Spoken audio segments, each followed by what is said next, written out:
Hello everybody, my name is Dorete Nielsen and I am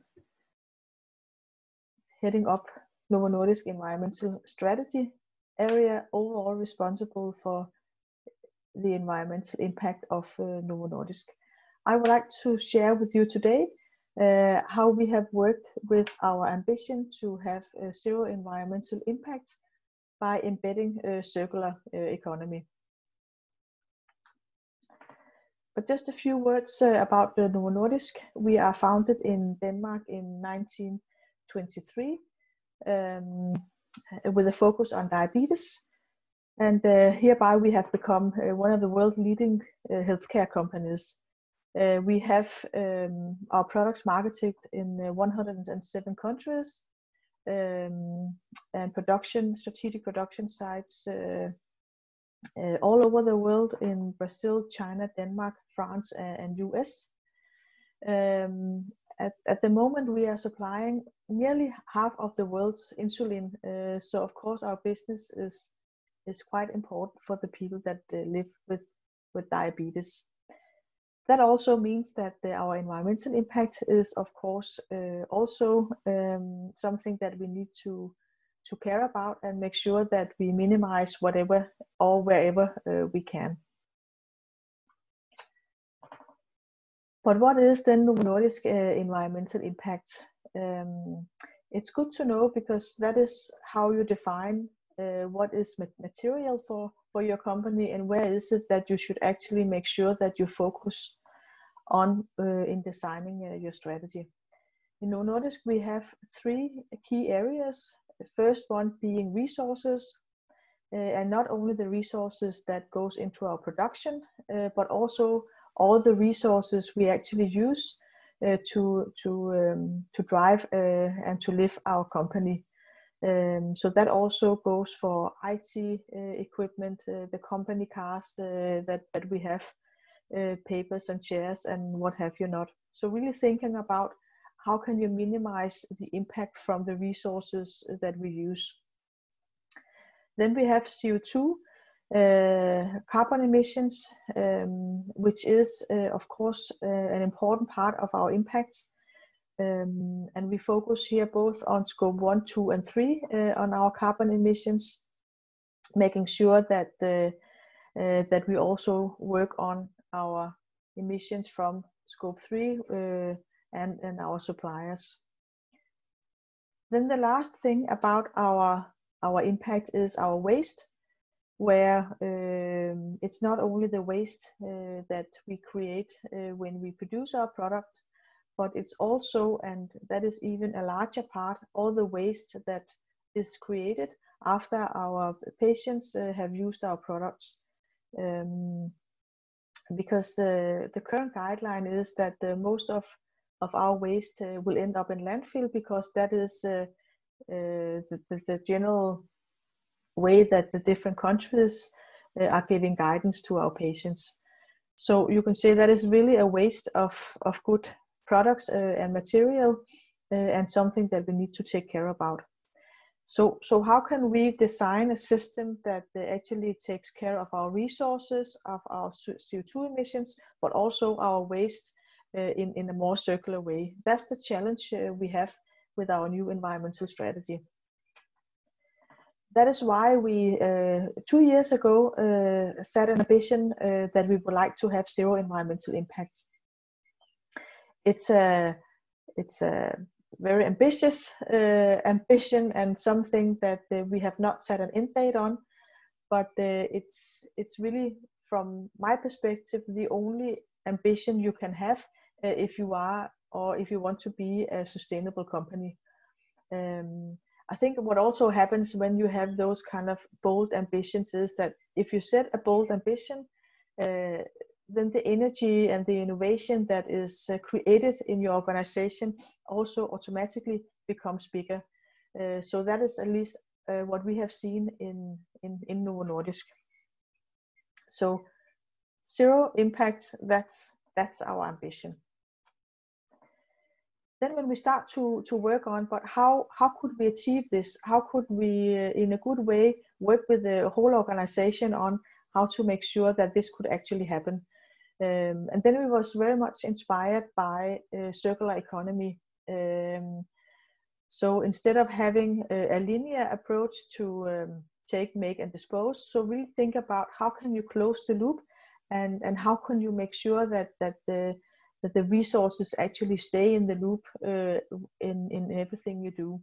For Novo Nordisk, that translated into three kind of overall criteria. First one being that we want to make sure that we can design and produce our products so they can be recovered and reused. So really going back to the design of our core products and think about how can we make them more circular from the beginning. Of course, being a pharma company, that is not something we can just change overnight, but something that needs a long-term strategy to fulfill this target. Then, of course, the best thing you can do is to minimize consumption. So we are constantly looking into how can we minimize or how can we optimize both production, but do we really need to buy, for instance, a new IT equipment every second year? Could that be every 4 or 5 years? So thinking about how we can minimize consumption. Then the last part is about eliminating waste. So the best thing you can do is not to have any waste. So make sure when in your production processes that you optimize them. But of course, at the end, it will be the case that we will have waste, especially from after our patients have used our products. But then it's important for us that we can actually turn that waste into new resources. So how can we do that in a good way? So circular economy has become an integrated part of our strategy and our thinking, and has really inspired the whole company across the different organizations. So we call our strategy Circular for Zero. We want to have zero environmental impact by implementing circular economy. As simple as that. In order to ensure that we do not only focus on production, because that might be the obvious one, we have decided to take a full value chain approach and have divided our strategy into 3 pillars. First one being circular supply, where we would like to work with our suppliers to inspire them to have the same mindset as we have, the same circular mindset. We want also to make sure that the products that we buy are more circular, and that could be, for instance, that we only buy goods that are made from renewable sources. That could be that we would like to give preference to things that can be recycled, where actually the supplier take the full ownership, so we do not have to find ways to get rid of the things after we have used it. Then we have circular company, which is very much our own operations, our own company. So continuously work on how can we, for instance, transform our sourcing of electricity to more renewable sources, and really work towards that agenda. Then we have the last part, which is our circular products. So think about how can we design products that are fit for circularity. So really meaning that they, for instance, are made using renewable materials. They are designed for disassembly, so it's easier to reuse the different fraction afterwards. So have it really integrated in our design thinking, but also have develop a model together with different partners on how about the products that our patients have used.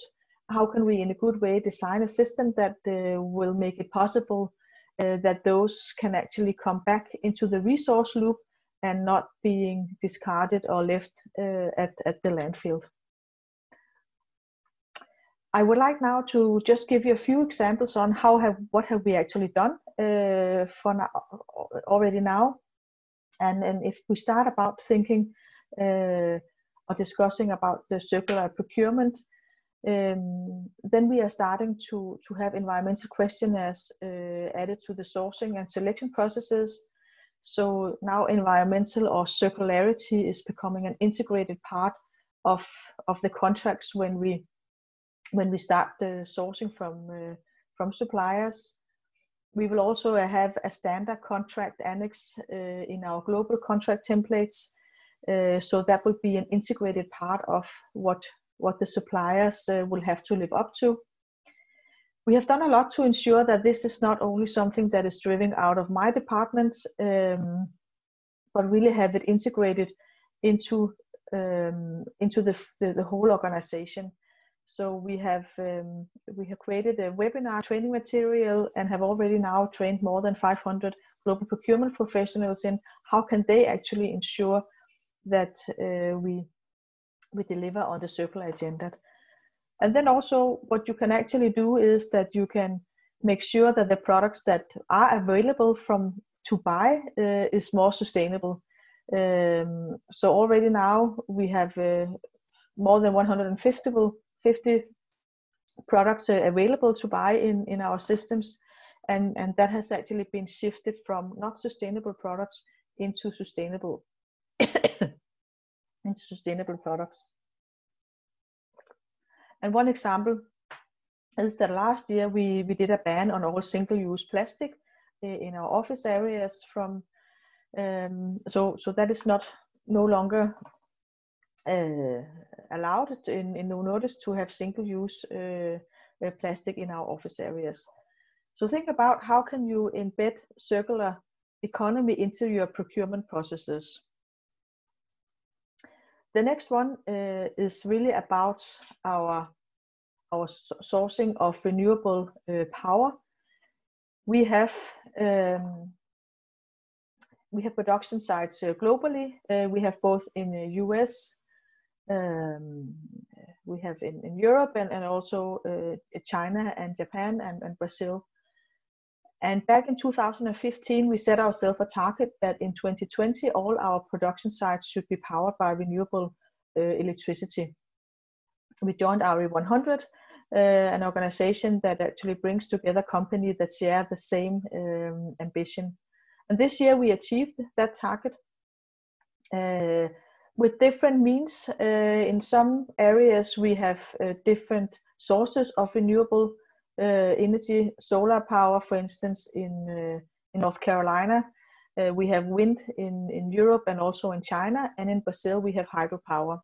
And we also went into different contracts depending on what was available, and that could go for some parts of the world we have RECs, and other parts of the world we went into long-term PPA, long-term power purchase agreements with a utility supplier, and doing that, it was important for us that our commitment actually made it possible to install additional capacity to the grid.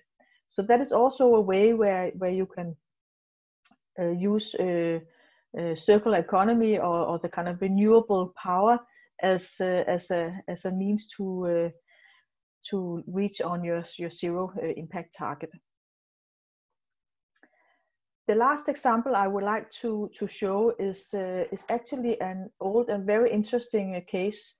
It's a symbiosis, an industrial symbiosis that was in this eastern part of Denmark. It was started back in 1972, even before anybody will start to think about the circular economy and the way to achieve it. And up till now, now you can say there are 11 public and private companies that are together in this symbiosis, where the basic idea is that a residue or waste from one company becomes a resources at another. And that could actually very much benefit both the environment, but of course also the economy. The partnerships have grown over the years, and more companies have joined. And it's an extremely good example of how, if you share kind of a common vision, then you can really have people working together on achieving this. Just a minor example is that one of our waste streams is yeast cream from after we have produced the insulin, and that yeast cream we actually are put into a biogas plant where we produce biogas that are then delivering back into the system and can then where we can use it in our production. So a good example of how circular economy and partnerships working together, sharing the same philosophy and passion can really drive something that are very, very sustainable. If you would like to know more, you can Google Kalundborg Symbiosis, and then there is a lot of information on what is this partnerships, what is this about, and what can you actually do if you want to kind of start up your own symbiosis. So just a few key takeaways from me. For us, it has been very important to have circular economy or circular business model as a key enabler to achieve zero impact. We can see that this is really a way for a company to ensure that we keep the resources in the loop, we minimize consumption, and that we really take a full value chain perspective. And that's the second point. When you're talking circular economy, you need to have the full value chain perspective. And even better, you need to make sure that you also do that with other partners. So it's not only an issue that you have on your own. And then as kind of the last takeaway, what has been important for us is that this is a huge change to our company, is something where actually everybody needs to change. So it's crucial and very important that you have the support from senior management in order to be able to drive this transformation. Having those three things in place, then you are off for a good start, and this has actually been the case for us. So thanks a lot for listening in. I hope that I have given you some perspective on how we have worked with zero impact and circular economy. Thanks for now.